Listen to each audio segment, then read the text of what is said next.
Pendant près de 10 ans, elle avait mûri le concept, étudié le marché, préparé sa stratégie de retour. Elle s'installait à Douala avec la certitude qu'en quelques années, elle transformerait le paysage technologique camerounais. Après tout, quand on réfléchit, elle avait conquis l'Amérique, pourquoi pas l'Afrique? Mais figurez-vous qu'elle a très vite déchanté. D'abord, il y a la corruption omniprésente, les lenteurs administratives qui transforment chaque démarche simple en parcours du combattant. Il y a des blocages inexpliqués qui peuvent paralyser les entreprises du jour au lendemain. Mais le plus frustrant, c'est cette méfiance systématique envers les solutions made in Africa. Les clients locaux préfèrent acheter occidental plutôt qu'africain, même quand ce que produit l'Africain coûte moins cher et est plus adapté. Rebecca, habituée à la transparence des affaires américaines, commence à s'exprimer. Sur Twitter ou X actuellement, devant ses 200 000 abonnés, elle dénonce les dysfonctionnements qu'elle observe. Elle critique les coupures d'internet orchestrées par le gouvernement durant la crise anglophone de 2017. En 2018, elle va même jusqu'à annoncer la fermeture temporaire du Hub Space à Buea pour protéger ses employés des tensions politiques. Son franc-parler lui vaut une influence croissante.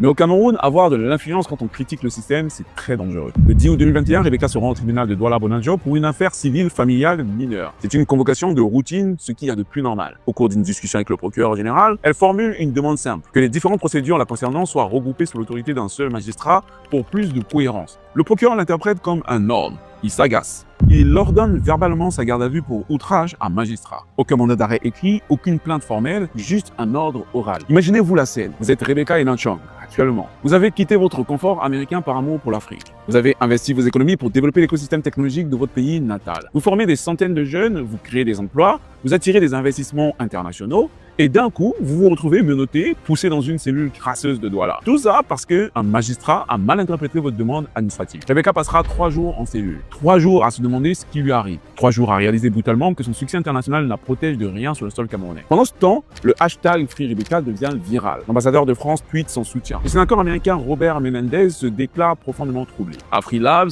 l'organisation qu'elle préside mobilise l'écosystème tech africain. Le 13 août, sous la pression internationale, elle est libérée.